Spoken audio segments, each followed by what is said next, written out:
Qu'est-ce que tu cherches, André? Je cherche un livre d'Henri Gouillet sur Auguste Comte. OK. Oh, est-ce qu'il serait derrière... Exactement. J'allais dire le fauteuil. Je me suis fait rabrouer. C'est pas un fauteuil, effectivement.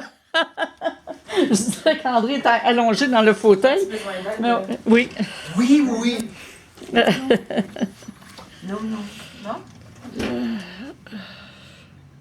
Mon Dieu, Henri Gouillet.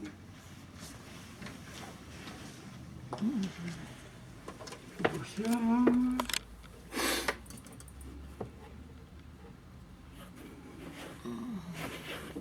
C'est pas ça.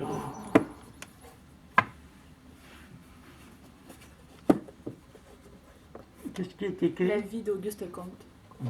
D'Auguste Comte. De De Henri Gouillet. Ben voilà! Ah, tu l'as.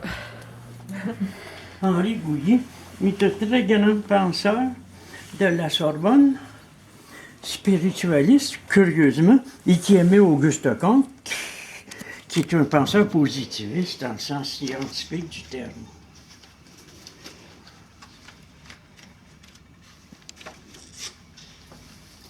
Ah, ben je l'avais marqué.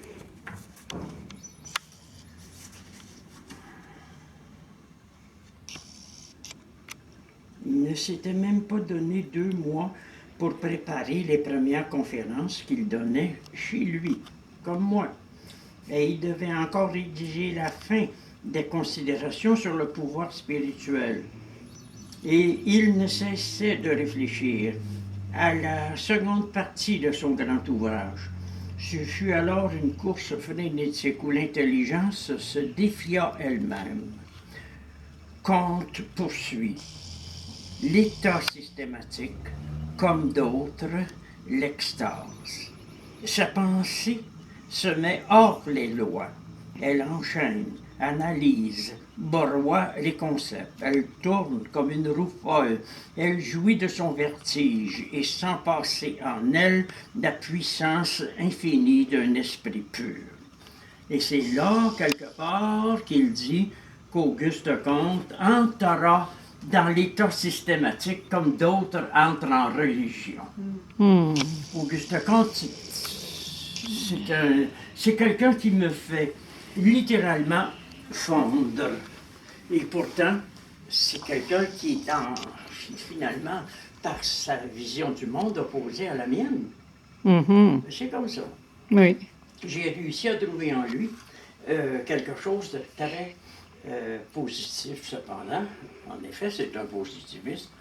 Et c'est qu'il se consacrait à une grande pensée et qu'il a nuancé son système des sciences d'une étonnante piété envers une femme qui est devenue, comme cette déesse japonaise, Amaterasu,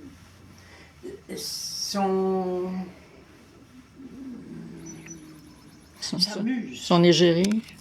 Son égérie. Oui. Et elle s'appelait Clotilde de Vaux. C'était la mode à l'époque de se promener dans les salons en crachant du sang dans un mouchoir de soie, parce que tout le monde était tuberculeux à Paris. Alors, il en a fait la déesse de la religion de l'humanité. Elle est morte dans ses bras en crachant du sang.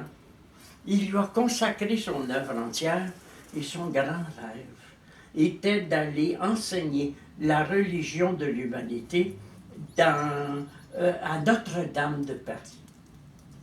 Tu sais qu'avant lui, les révolutionnaires avaient guillotiné tous les prêtres de Notre-Dame. Ils montaient dans la chaire de vérité pour annoncer les listes des futurs guillotinés. Ça devenait un contraste tout à fait incroyable. Alors, c'est ça. Je vous parle tranquillement d'Auguste Comte, un homme que j'aime énormément. Pour moi, c'est le Balzac de la philosophie. Hein? C'est à peu près des hommes qui ont vécu à la même époque. Balzac disait « Je finirai par la plume ce que Napoléon a commencé par l'épée. Et Auguste Comte pourrait dire, je terminerai en annonçant en chair de vérité la religion de l'humanité tout en piétinant frénétiquement un crucifix. C'est à peu près le genre d'esprit incroyable. Après Auguste Comte, il y a eu d'autres penseurs très étranges, comme Léon Blois. Oui, oh oui. Oh, Léon Blois, l'exterminateur de la bourgeoisie spirituelle catholique sans le fumier. Ah, sapristi, Léon Blois. Il faut le lire, hein? Il faut le lire. Les mémoires d'un démolisseur sont très intéressantes. Les mémoires d'un démolisseur. Oui, oui, oui. Eh bien, alors voilà. Hein? Alors, merci André. C'était Oui. bien plaisant.